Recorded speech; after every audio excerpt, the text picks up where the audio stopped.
যে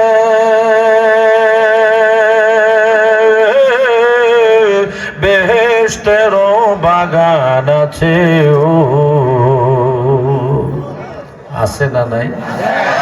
আমার নবীর নূরানি জওয়ানের হাদিস।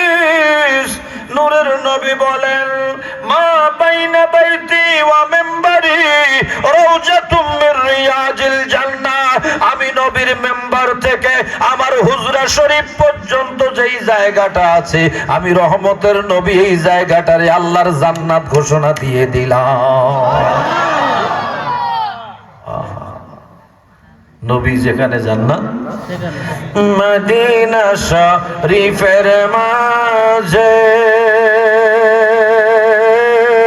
বেহেশতের বাগান আছে, ওই বাগানে শুয়ে আছেন, ওই বাগানে শুয়ে আছেন জিন্দা নবী মুস্তাফায়।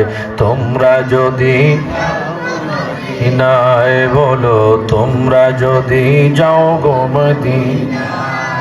বন্ধুরে একখান হাদিস শরীফ শোনায়া যায়। আল্লাহর হাবিব আল্লাহর নবী বলেন, আল মাদিনাতু খায়রুম মিন মক্কাহ। একবার বলেন আল্লাহু আকবার, আওয়াজ দিয়ে বলেন ইয়া রাসূলুল্লাহ। আমার নূরের নবী বলেন, মক্কা শরীফের চেয়ে আমার সোনার মদিনা উত্তম। কেন? আমার নবীর কারণে। কার কারণে?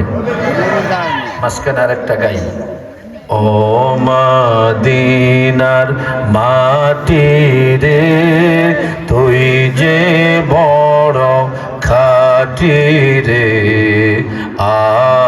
আমার নবীর কারণে।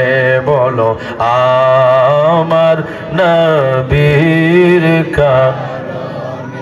তুমি ছিলে শরীফ গিয়েছেন খোদার হাবিব, তোমার কপাল খুলে গেল রে আমার নবীজির কারণে রে, আমার নবীর কারণে।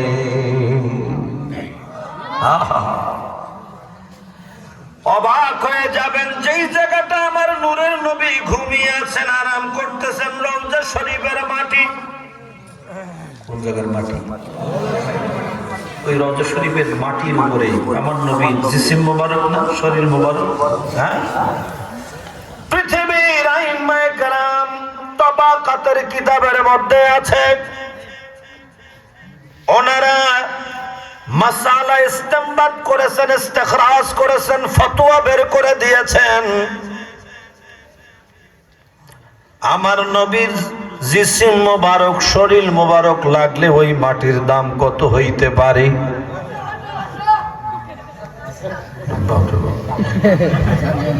আমিও ভাবতেছি যদি আমার ডাকতেছে, সমস্যা নাই, সবাই থাকতে হবে। ও যাবে কই? যাওয়ার জায়গা নেই। রওজা শরীফের মাটি খুব খেয়াল করে শোনেন। রওজা শরীফের মাটির মূল্য কত? মাসালা বের হয়েছে, পৃথিবীর ইমামগণ মাসালা ফতোয়া বের করে দিয়েছেন। যেই জায়গায় নূরের নবী আরাম করতেছেন, ওই মাটি যা আমার দয়াল নবীর শরীর মোবারকের সাথে স্পর্শ লেগেছে, ওই মাটির মূল্য হইল আফদালু মিন আরশিল আযীম। আল্লাহ পাকের আরশে আযীমের চেয়ে